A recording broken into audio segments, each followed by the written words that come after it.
রাস্তার বেহাল দশা, এতগুলো বছরে কোনো কাজ হয়নি, বারবার বলার পরও কেউ কিছু করেনি। তাই আগে কাজ হবে, তারপর ভোট দেব। ভোট চাইতে আসা তৃণমূল প্রার্থীকে হাতের সামনে পেয়ে সরাসরি ক্ষোভ উগরে দিলেন এলাকার মহিলারা।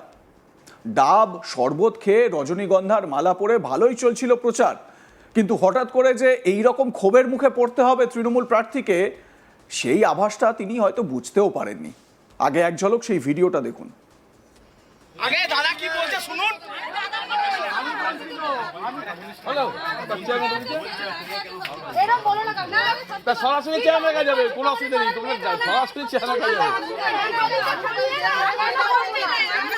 তোমরা সরাসরি চেয়ারম্যান আগে থেকে বলে গেছে,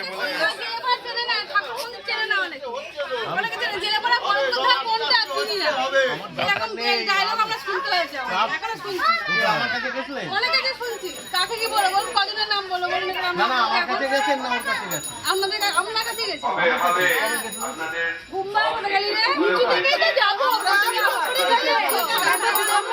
রাস্তা হয়ে গেছে, কথা বলবো আমি একটা কথা বলি, মানুষ বলবে একদম মানুষ তো বলবে। কেন বলছি, যদি কিছু কাজ না হতো মানুষের কোনো ডিমান্ড থাকতো না, যেহেতু সব রাস্তা হচ্ছে মানুষ চাইবে, বাস্তব এটা সত্যি কথা বলছি। না না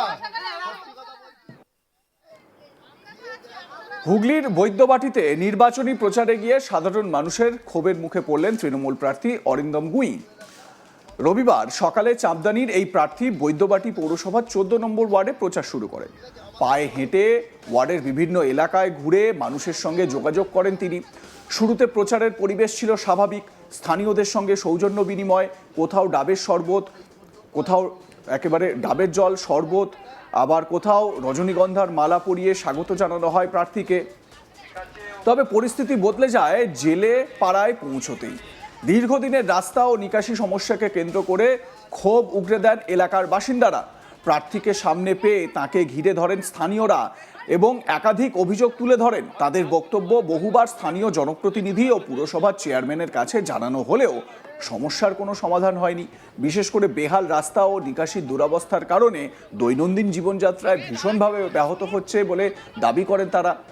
বাসিন্দাদের অভিযোগ, চেয়ারম্যানের কাছে সমস্যার কথা জানাতে গেলে তিনি নাকি জেলে পাড়া কোথায় চিনি না বলে দায় এড়িয়ে গিয়েছেন। এদিন প্রার্থীর উপস্থিতিতেই সেই অভিযোগ সরাসরি তোলা হয়।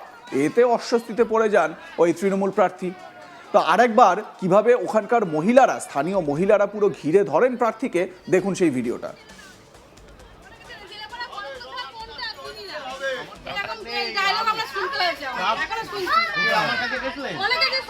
কাকে কি বলো, বল কজনের নাম বলো, বল না না আমার কাছে গেছেন না ওর কাছে গেছেন, আপনাদের আমার কাছে গেছেন ঘুমবা করে গেলি রে, নিচে থেকেই তো যাবো, রাস্তা হয়ে গেছে, একটা কথা বলবো আমি একটা কথা বলি, মানুষ বলবে একদম মানুষ তো বলবে। কেন বলছি, যদি কিছু কাজ না হতো মানুষের কোনো ডিমান্ড থাকতো না, যেহেতু সব রাস্তা হচ্ছে। ওই এলাকারই বাসিন্দা টিঙ্কু হাজরা কি বলছেন তিনি শুনুন। ওই তো বললো যে হ্যাঁ রাস্তা করে দেবো, এই কথাই বললো। সমস্যা আপনাদের এখানে? সমস্যা বলতে এই যে রাস্তাটা আপনি নিজেই দেখুন, আর এইখানটা যখন বৃষ্টি হয় এখান থেকে মানুষ হাঁটতে পারে না, এতটা করে এরকম পাঁক জমে যায়, পলি পাঁক। জানালেন সেটা? হ্যাঁ কি বললেন উনি? ওই তো করে দেবো বললেন, এখন প্রত্যেকবারই বলে সবাই, করে কেউ দেয় না, করে দিই আগে তারপর আমি। জানিয়েছিলেন? অনেকবার। কি বলেছিল তখন? ওই করে দেবো, হবে হবে হবে হবে নিশ্চয়ই হবে। ভোট দেবেন? দেখুন ভোট দেবো কি না দেবো সেটা, হ্যাঁ এটা আমি এখন বলতে পারছি না। তবে বাসিন্দাদের একাংশের দাবি, নির্বাচনের আগে প্রতিবারই এমন আশ্বাস শোনা যায়, কিন্তু বাস্তবে কাজের দেখা মেলে না। ফলে আশ্বাসে আস্থা রাখতে পারছেন না অনেকেই। তাদের সাফ কথা, সমস্যা স্থায়ী সমাধান না হলে ভোটের আগে এই ধরনের প্রতিশ্রুতিতে আর ভরসা নেই।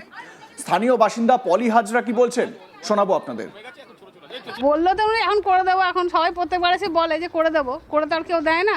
রাস্তাটা দেখুন, আর ড্রেনটা একবার ভিডিও করে দেখুন, যখন দেখাচ্ছেন যখন ফোন ওটা দেওয়া দেখুন, ড্রেনটা দেখুন, দেখতে পাবেন।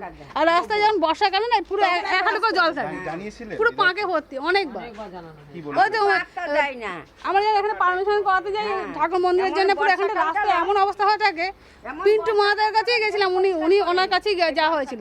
উনি আমাদের এখানে জেলেপাড়া বড়পুকুর ধার উনি চেনেন না। উনি এখন বললেন, এখন তো বললাম আপনার কাছেই গেছিলাম, আপনি তো বললেন আমি চিনি না। এরপর তাহলে কি বলবো আপনাকে? এখন তো কোনো সাউন্ড আর দিলেন না, আমি কথাটা বললাম, উনি তো চুপ হয়ে গেল। আর উনি তো বললেন এখন করে দেবো, জানি না কি করবে। পরিস্থিতি সামাল দিতে অরিন্দম গুইন স্থানীয়দের আশ্বাস দেন যে ভোট পর্ব মিটলেই এলাকার রাস্তা ও নিকাশি সমস্যার সমাধানের উদ্যোগ নেবেন তিনি বলেন, মানুষ যারা কাজ করে তাদের কাছেই কাজ চায়। অন্য এলাকায় উন্নয়ন হয়েছে, তাই এই এলাকার মানুষের দাবিও অযৌক্তিক নয়। তার এই বক্তব্যে কিছুটা হলেও পরিস্থিতি শান্ত করার চেষ্টা দেখা যায় এবং তিনিও কোনো রকমে এলাকার মহিলাদের ক্ষোভ বিক্ষোভ সামাল দেওয়ার চেষ্টা করেন। তৃণমূল প্রার্থী অরিন্দম গুইন কি বলছেন শোনাবো আপনাদের। দেখুন, মানুষ তো তাদের কাছেই দাবি করে যারা কাজ করে। দাবিটা কার কাছে থাকবে? দাবি তো আমাদের কাছেই থাকবে, কারণ আমরা এই যে 14 নম্বর ওয়ার্ড বদ্দিপাটি পৌর এলাকার সবচেয়ে বড় ওয়ার্ডগুলোর মধ্যে একটা। এই বদ্দিপাটি পৌর এলাকায় যে উন্নয়ন 14 নম্বর ওয়ার্ড দিনে দিনে বাড়ছে। যেসব জায়গায় ইউআরসি মাঠ ওইসব অঞ্চলের মানুষ কোনো দিন ভাবেনি রাস্তা হবে, সেখানকার রাস্তা হয়ে গেছে।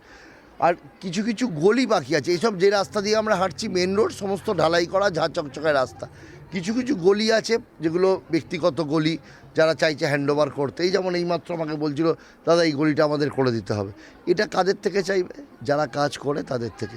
এরা তো অন্য পার্টির থেকে চাইছে না, কেননা জানে তাদের ক্ষমতা নেই, তারা করতেও পারবে না, তারা করবেও না। তারা 15 লাখের মতো স্বপ্ন দেখাবে, 2 কোটি বেকার যুবকদের চাকরির মতো স্বপ্ন দেখাবে। এরা করবে না, জানে যে ভাঁওতাবাজ দল নয়, তৃণমূল কংগ্রেসই একমাত্র কাজ করে, তৃণমূল কংগ্রেসকেই দাবি করবে। আপনি তো আশ্বাস দিলেন, আশ্বাসে খুশি মনে হলো অনেকটাই। খুশি মানে তারা তো জানে। দেখুন, 7 বছর চেয়ারম্যান ছিলাম এই শহরে, মানুষকে যে কথা দিয়েছি, 5 বছর বিধায়ক হয়ে যে কথা দিয়েছি, চেষ্টা করেছি সেই কথা রাখতে।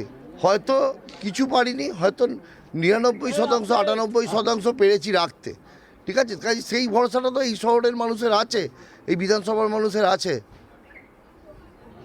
সেই জন্যই খুশি তারা। চাপদানি বিধানসভার 2টি জ্বলন্ত সমস্যা, একটি হচ্ছে নিকাশি ব্যবস্থা, অন্য হচ্ছে বৈদ্যবাটি 11 নম্বর রেল গেট।